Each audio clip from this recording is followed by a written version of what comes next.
No início de 1992, um grupo com 30 artistas, escritores e animadores apresentaram na Disney suas ideias para potenciais longas-metragens para animação. Cada um tinha um tempo limitado de 2 minutos para apresentar sua ideia. A primeira proposta foi para uma adaptação animada de A Odisseia, que entrou em produção já em janeiro de 1992. Porém, a produção do filme foi abandonada por ser considerada muito longa e carente de personagens centrais para o público seguir, além da equipe não conseguir traduzir a história em uma comédia animada voltada para crianças. O animador Joe Hader também sugeriu lançar uma história sobre mitologia grega, mas achou que as chances do projeto acontecerem eram pequenas, após o projeto de A Odisseia ser descontinuado. Receoso, Hader apresentou um esboço de Hércules e entregou um breve rascunho ambientado durante a Guerra de Troia, onde ambos os lados buscam o personagem título para ser sua arma secreta. No rascunho, Hércules fazia uma escolha sem considerar as consequências, mas aprendia sobre como ser humilde ao perceber que nem sempre a força é a melhor resposta. Com a sessão de apresentação concluída, Hércules foi aprovado para seu desenvolvimento com base no esboço de 1,5 página de Hader, mas seu envolvimento com o projeto não foi adiante. Eu sou Julia Gavilan, e esse é o Mais Que Um Filme. Em novembro de 1992, após o sucesso de Aladdin no ano anterior, os diretores Ron Clements e John Musker reestruturaram O Planeta do Tesouro, uma aventura espacial pirata adaptada da ficção científica A Ilha do Tesouro, de 1883, de Robert Louis Stevenson. A dupla estava há anos interessada em trabalhar nessa adaptação, mas a Disney nunca aprovava. Considerando o histórico de Clements e Musker no estúdio, eles acreditavam que haviam dado motivos suficientes para a Disney aceitar o projeto. Porém, Jeffrey Katzenberg, então chefe da Walt Disney Studios, não via apelo no material e acreditava que a ideia era muito segmentada para ser transformada em um filme de sucesso. Ao desaprovar o projeto, Katzenberg sugeriu que os diretores fizessem uma adaptação de Uma Princesa de Marte, livro de Edgar Rice Burroughs, lançado em 1912, que a Disney detinha os direitos cinematográficos. Clements e Musker não se interessaram pela adaptação, e mais tarde os direitos foram transferidos para Paramount Pictures em 2002. 10 anos depois, a própria Disney lançou John Carter, a versão live action da história. Katzenberg então negociou um acordo com os diretores. Se eles produzissem outro filme comercialmente viável, ele daria sinal verde para a produção de O Planeta do Tesouro. Nesse ponto, diferentes profissionais do estúdio haviam enviado propostas diversas para Clements e Musker, que recusaram todas, incluindo adaptações de Don Quixote e A Volta ao Mundo em 80 Dias. Quando eles foram notificados da proposta de Hader, eles acharam que seria a oportunidade perfeita para fazer um filme de super-herói, já que ambos eram fãs de histórias em quadrinhos. Com Hércules oficialmente em produção, Clements e Musker realizaram pesquisas e escreveram extensas notas para o filme. Em trechos detalhados em novembro de 1992, as semelhanças entre seus esboços incluíam um ingênuo personagem título, preso em 2 mundos, um ajudante do herói, uma heroína com visão de mundo e um poderoso vilão em uma batalha entre idealismo e cinismo. Os diretores também buscaram inspirações em clássicos de comédia dirigidos por Preston Sturges e Frank Capra, com Hércules descrito por Musker como um jovem Jimmy Stewart em A Mulher Faz um Homem, de 1939. Também, segundo o diretor, Meg era inspirada em Barbara Stanwyck, especialmente nos personagens que ela interpretou em As Três Noites de Eva e Adorável Vagabundo, ambos de 1941. Ao preparar o roteiro, Clements e Musker consultaram as obras de Thomas Bulfinch, Edith Hamilton, Robert Graves e outros intérpretes da mitologia grega, até concluírem que eles não retratariam a história tradicional de Hércules. Seria difícil imaginar que um filme animado da Disney seguiria essa história, especialmente o histórico nada PG livre de Zeus. Como Zeus gerou Hércules fora do seu casamento com Hera, Clements observou que a ilegitimidade seria um tema difícil para o filme do estúdio. Então ele e Musker pensaram em diferentes maneiras dele ser meio homem e meio deus. Essa decisão também influenciou na escolha de Hades para ser o vilão em vez de Hera. O próprio submundo oferecia uma visão sombria que contrastaria com o Olimpo e daria diferentes possibilidades visuais para a equipe. Durante a pesquisa, os diretores também foram inspirados pela correlação da popularidade de Hércules em comparação com a de atletas esportivos e celebridades da era contemporânea, com ambos afirmando que Hércules era o Michael Jordan de sua época. Após várias reuniões e conferências de roteiros, Clements e Musker escreveram vários tratamentos de história antes de prosseguir com o primeiro rascunho. Os roteiristas de comédia Donald McNary e Bob Shaw foram recrutados pela executiva criativa Jenny Haley para trabalhar na animação, enquanto o rascunho foi simultaneamente escrito por Irene Metz, trazendo humor e definição adicional ao roteiro.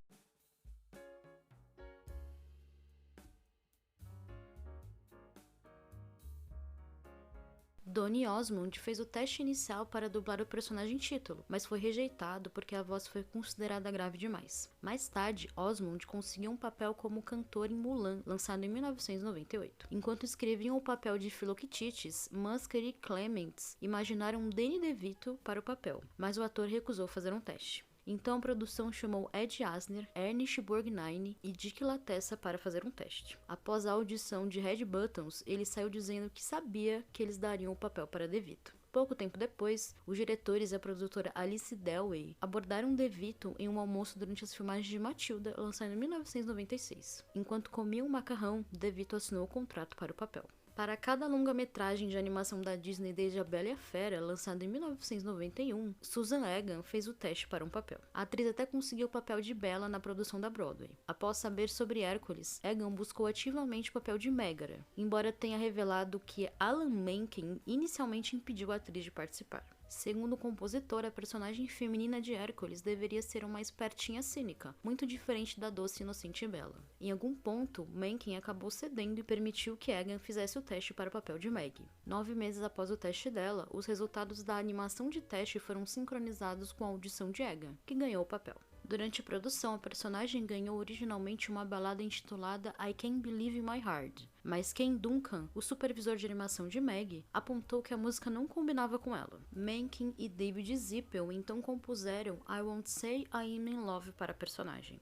A escalação de Hades acabou sendo mais complicada. Quando DeVito perguntou aos diretores quem eles tinham em mente para o papel do vilão, Musker e Clements responderam que não haviam selecionado um ator adequado. DeVito então questionou por que eles não convidaram Jack Nicholson para o trabalho. Na semana seguinte que o ator contou a Nicholson sobre o projeto, o estúdio estava disposto a pagar a ele $500 mil pelo trabalho, mas Nicholson exigiu um salário entre 10 e 15 milhões de dólares, mais uma comissão de 50% sobre toda a renda proveniente de produtos de Hades. Como a Disney definitivamente não queria dividir a receita de merchandising com o ator, o estúdio apresentou uma contraproposta significativamente menor do que a solicitada por Nicholson, que rejeitou o projeto. Decepcionados com a recusa do ator, Clements e Musker eventualmente escolheram John Lithgow como Hades no outono norte-americano de 1994. Após 9 meses tentando fazer a interpretação de Hades feita por Lithgow funcionar, o ator foi dispensado do papel em agosto de 1995. Diversos outros atores fizeram testes para Hades, e até o produtor Robert Evans foi convidado para ler como personagem.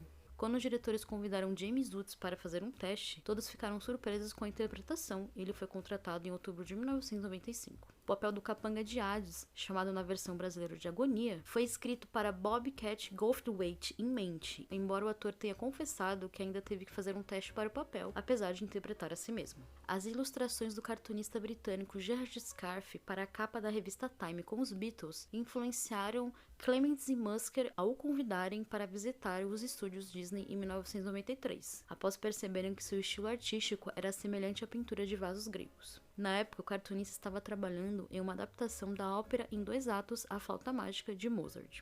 A Disney concordou em contratá-lo como designer de produção para Hércules. Não querendo ser influenciado por outras interpretações, Scarfe conduziu uma pesquisa mínima, o que gerou a necessidade de enviar por fax ou correio 32 esboços. Eventualmente, ele produziu pelo menos 700 desenhos para a produção. Em julho de 1995, Scarfe e outros 15 animadores e designers começaram a trabalhar em protótipos para cada personagem do filme, enquanto outros membros da equipe viajaram para a Grécia e a Turquia para pesquisar a mitologia grega clássica. Para tornar mais fácil para os animadores do estúdio emularem o estilo de Scarfe, a estilista de produção Sue Nichols criou tabelas de referência, nas quais elementos do estilo de Scarfe, bem como o da ilustração grega clássica, poderiam ser adaptados ao trabalho. O processo de animação começou no início de 1995, com uma equipe de aproximadamente 700 artistas, animadores e técnicos nos estúdios de Burbank, na Califórnia. Já a filial francesa do estúdio era responsável pela produção de 10 minutos do longa-metragem, incluindo a sequência climática em que os Titãs e Hércules descem ao submundo.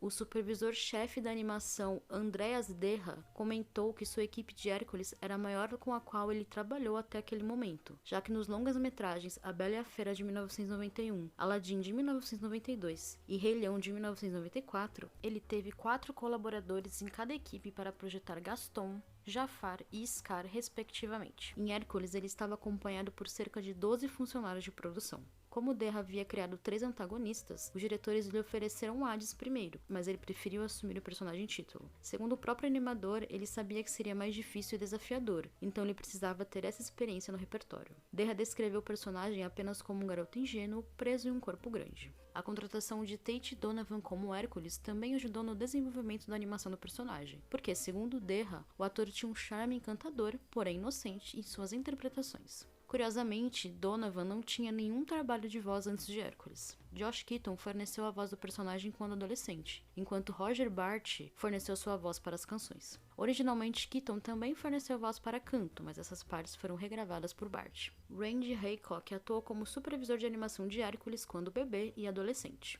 O design de Megara, por sua vez, é baseado em uma comediante de screwball comedy da década de 1940, e as formas gregas foram usadas para criar seu cabelo. Após o lançamento de Pocahontas em 1995, Eric Goldberg foi designado para animar Hades quando Nicholson foi cotado para o papel. Quando o ator recusou o trabalho, o animador perdeu o interesse no personagem. Na mesma época, Chris Buck deixou o cargo de desenvolvedor de Philoctetes e Goldberg, inspirado na contratação de DeVito, aproveitou a oportunidade para trabalhar no personagem. O animador acreditava que Philoctetes e o ator compartilhavam semelhanças, como a baixa estatura, a calvície e a barriga. O design de Philoctetes passou por até 27 propostas antes de ser finalizado, e foi inspirado no mau humor de Zangado, em A Branca de Neve e os Sete Anões de 1997, e na estrutura facial de Baco em Fantasia de 1940. O design também incorporou a estrutura da cavidade oral de DeVito, que eles replicaram após ver o ator durante as sessões de gravação do filme. No caso de Hades, o animador Rick Ranieri se inspirou nos esboços de Scarfe e nos movimentos de Hades ao interpretar o antagonista.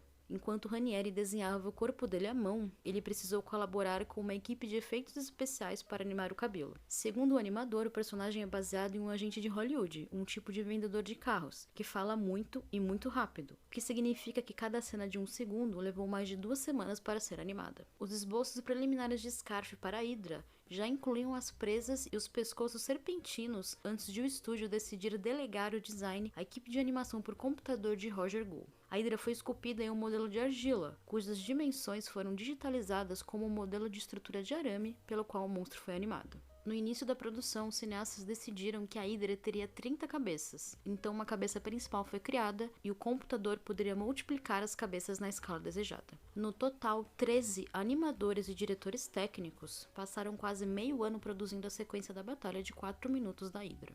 Como os diretores imaginaram o Olimpo como uma cidade composta por nuvens, fundos pintados de nuvens e imagens semelhantes a nuvens foram combinadas com animação de efeitos desenhados para criar uma técnica de metamorfose que foi usada para o berço do bebê Hércules e a cadeira reclinável de Zeus. Assim como todas as animações do estúdio desde A Pequena Sereia, a música também é um fator importante de Hércules. Em 1994, David Zippel foi contratado para escrever as letras das músicas do filme, em parceria com Alan Menken. A ideia de incorporar música gospel nas canções foi sugerida por Musker, embora Menken preferisse algo mais clássico e grego. Musker explicou que gospel é um tipo de música narrativa e pode ser estimulante, impulsionando todos a participarem. Pensando nisso, a Disney originalmente convidou as Spice Girls para interpretar as musas, mas a oferta foi recusada devido a conflitos de agenda. Do Brasil, as canções das musas foram interpretadas por Rosana Maria Collin, Cacau Gomes, Maria Bravo, Sabrina Corgucci e Chiara Sasso. A versão em português da trilha sonora foi feita por Marcelo Coutinho e Renato Rosenberg.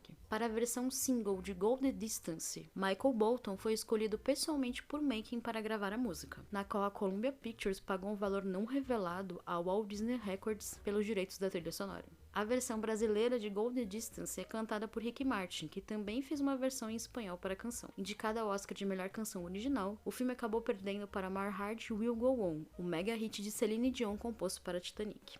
Eu sou Júlia Gavilã e esse é Mais Que Um Filme. Me siga nas redes sociais para acompanhar o que eu faço por aí e bater um papo comigo. Também siga o feed do podcast para não perder nada e conheça o Catarse do Mais Que Um Filme. Ou me pague um café via Pix. Até a próxima!